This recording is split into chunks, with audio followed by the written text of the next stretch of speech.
hey, sometimes we might engage on an activity and we might end up feeling shocked, surprised. That is not what we were planning, expecting.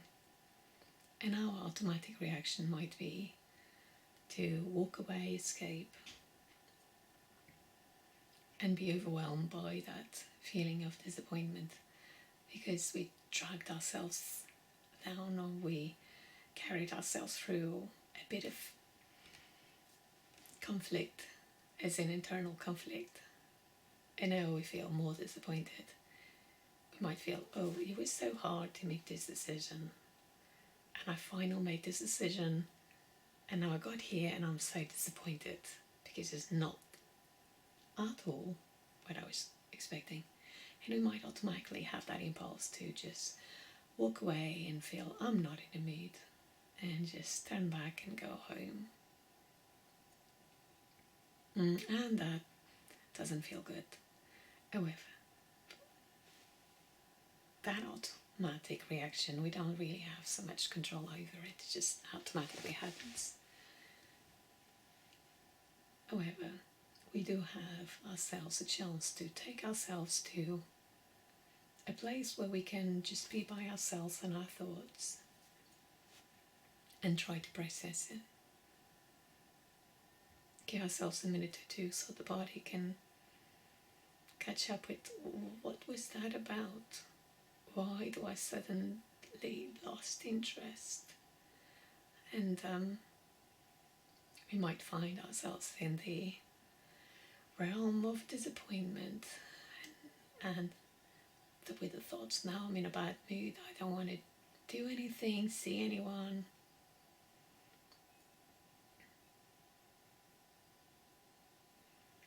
And if you still don't go ahead with it, then we've gained nothing. Perhaps go home feeling more disappointed, more negative. That's one option. And sleep it through and brush it off the next day, hopefully after a good night's sleep. However, we also have another option. Give ourselves a little time for that disappointment to sort of clear itself off. Okay, just recognize I'm feeling disappointed. Doesn't feel good.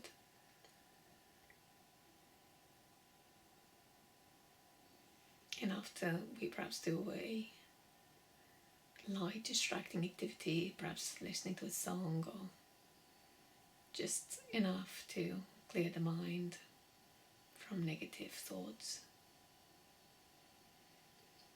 then we can go and engage in the next step, which is, what are my options here? What compromises could I take?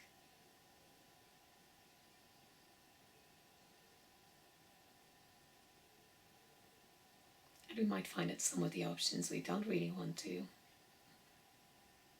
engage in because it's not what we had in mind. Then we can give ourselves just a little time just to see if that impulse changes between no, I don't want this, not at all, go home, or distract ourselves just maybe with another song or look out the window until perhaps we get a different impulse. And perhaps we might have the impulse and the thought, if I'm here, I might as well give it a try and take in what's there.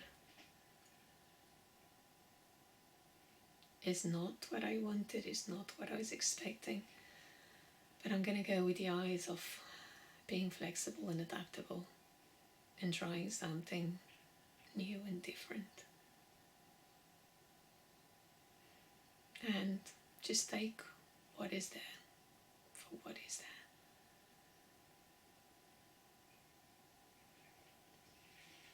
And if you wait, and yet when you do get that impulse to go and do, then engage in the activity, and then you might find out that and surprise you that the activity did surprise you, that there were things there that you were not expecting that actually were positive, that actually were neutral and good.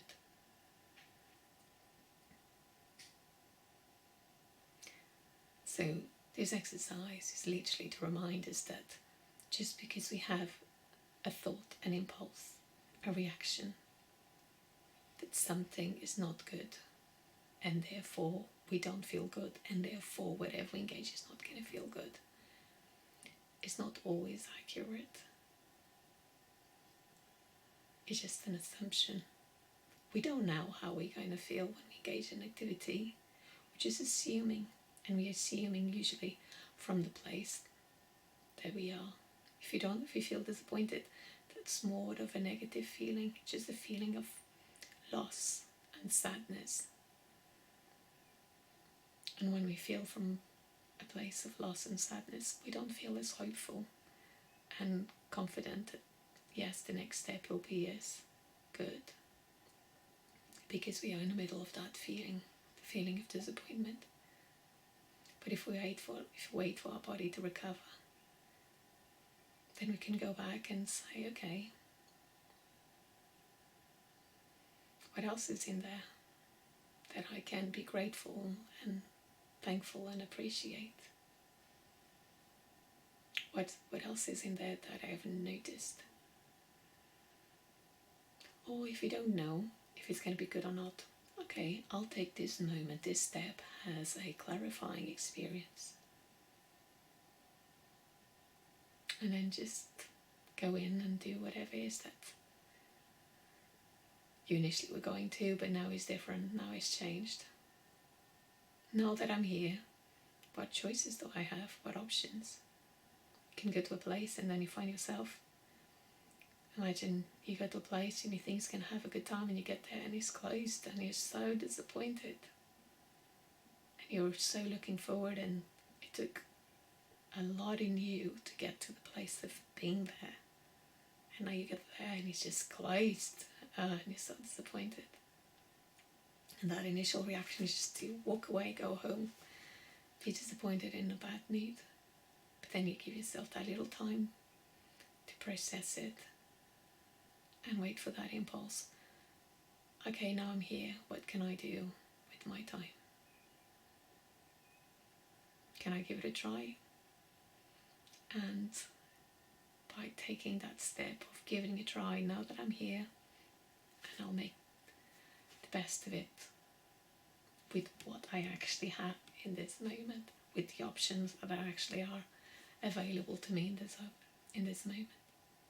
And then we might find that actually that very thing that we did not plan turned out to be a blessing, turned out to be a good thing. And if it's not to worry. Just a clarifying experience. Perhaps to check things before we go. Perhaps to just accept it. It is what it is. That radical acceptance. And the more we practice radical acceptance on these little things, the easier it is to make radical acceptance on other parts of our lives. Love from my heart. So nothing goes to waste. Big hug. The more we practice a skill, the better we become. Feeling disappointed doesn't feel good, but equally it's part of our expectations of our lives.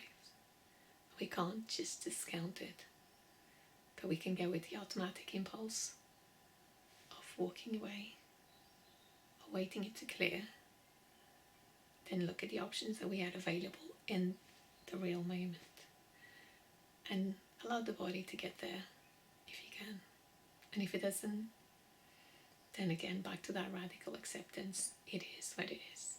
And making peace with it. So either way, we're good with it. Just giving that chance of perhaps engaging an alternative option that we didn't consider, that we didn't choose. as a way of being open and flexible, as a way of expanding our horizons, as a way of getting out of our comfort zone, and as a way of managing that disappointment.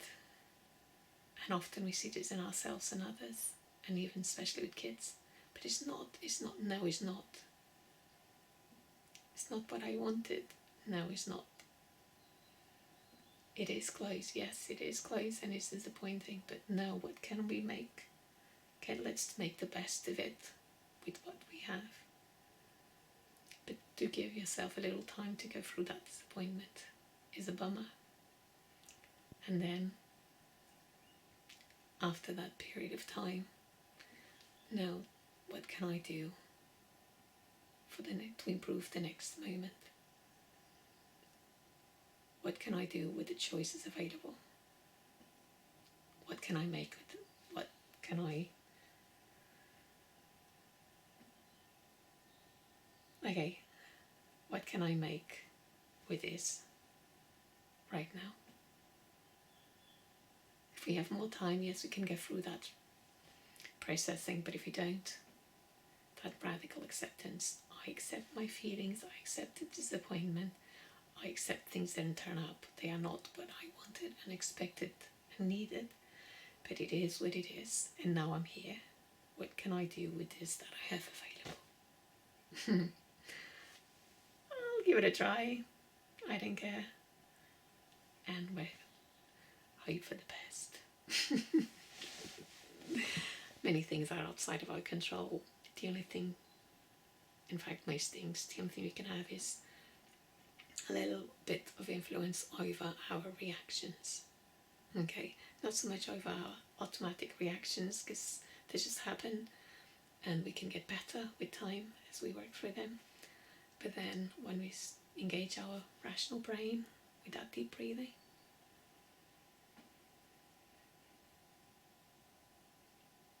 and slowly out, and once we get our brain back in gear and we ease off, then we can get to the steps that will be more helpful to us in the moment. Bye for now. I hope that you find something useful in this to help you when you go through some small disappointments over activities that we pick. They're not life. They're important, but it's not the most important life decision. I don't know. Only provide for some of our needs that are important, but we can sort of manage without it. But when they are fulfilled, they do feel great and recharges. So that's why they're important. Bye for now.